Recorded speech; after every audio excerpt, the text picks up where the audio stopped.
the mental attitude that you guys are going into, and how positive and how good you feel right now getting ready for postseason? Yeah. I mean, we're very positive. Um, Obviously, a tough opponent. Uh, all the guys that can score the basketball, Mike, Cat, uh, Ant, they have a lot of weapons. Good role players for them as well. But we're confident in our group. Um, there's some good mental reps today as far as preparing for it tomorrow. Um, come in, take care of business, um, and then move on to what's next. Where do you think the biggest slips have been defensively the last week? Communication. We haven't been communicating a lot, and we've been very good at communicating early on, especially when the trade happened. Just because we wasn't getting any reps, no practice time, so we had to make up for that with our voice.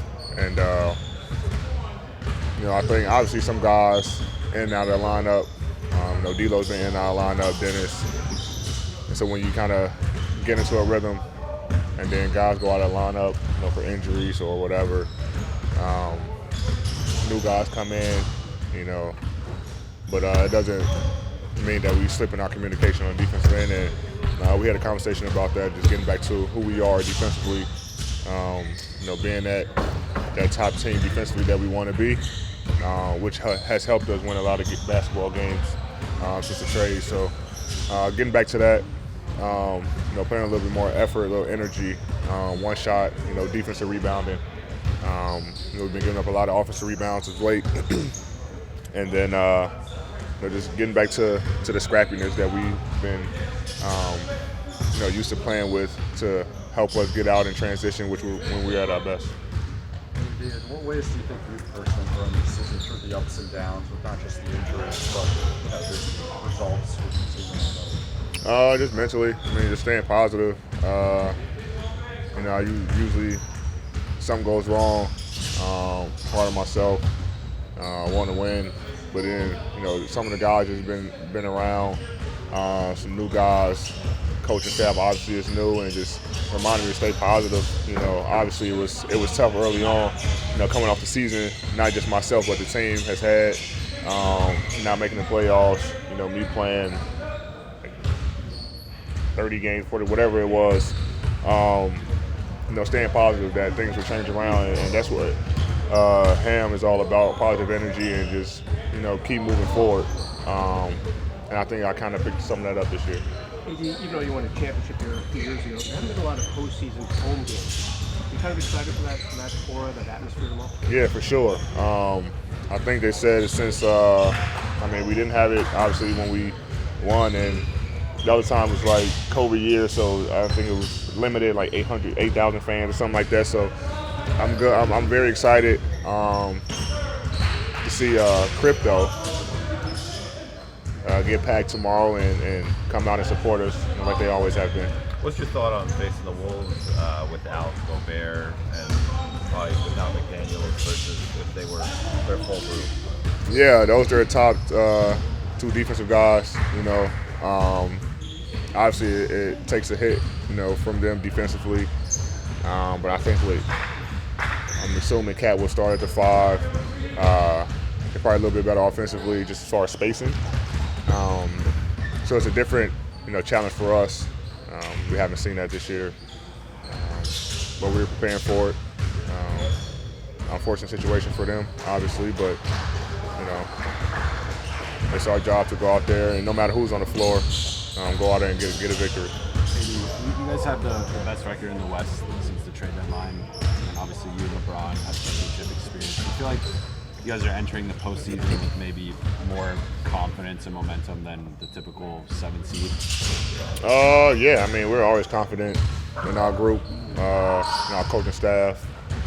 We've been playing very well, very good basketball as of late, which brings more confidence for sure. The defensive end has been a lot of slippage, but we're confident we can get back to the team that we've been. But yeah, I mean, we got some coaches with championship experience, playoff experience, some players.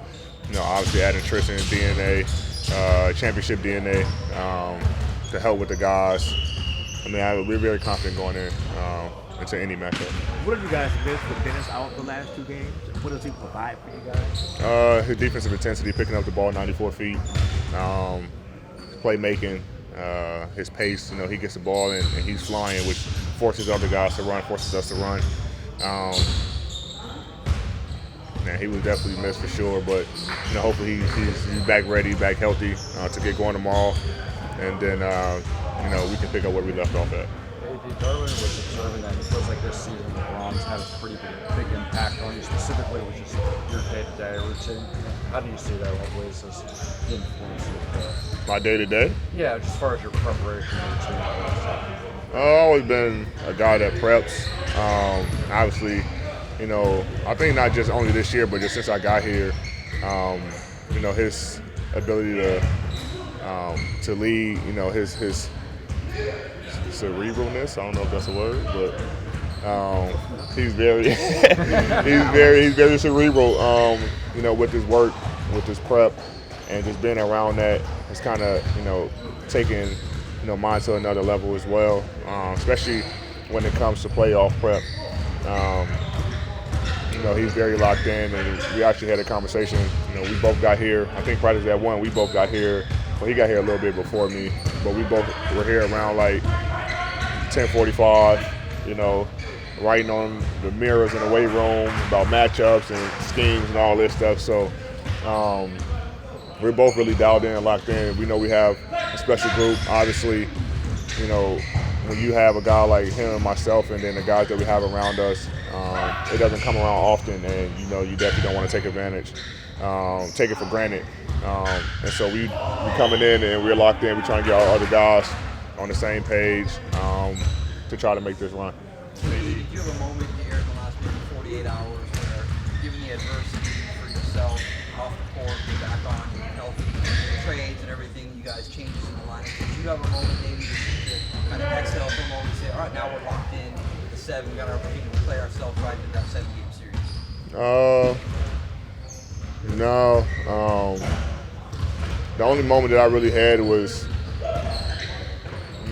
realizing the fact that we're here and not at home, especially because of the way we started. So I think that's probably the biggest, proud moment of the season that I had so far. Just, it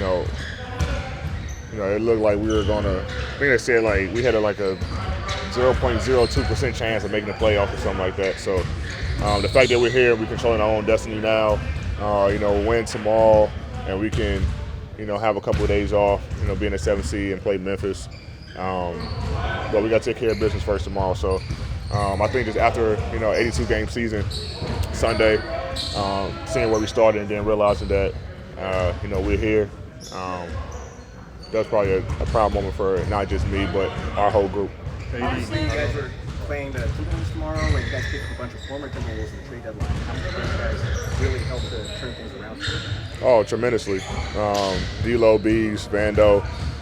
Big reason why we are in the position we are today. Bees with a shooter and D'Lo's playmaking. Vando, he's taking so many guys out defensively. Just making sure that he's a monster on the ball or off the ball, his offensive rebounding. D'Lo's scoring ability. He comes in, he had a couple 30-point games, just playing phenomenally well. And then Bees, obviously he can shoot the piss out the ball. So them guys definitely helped us transition to the team that we are.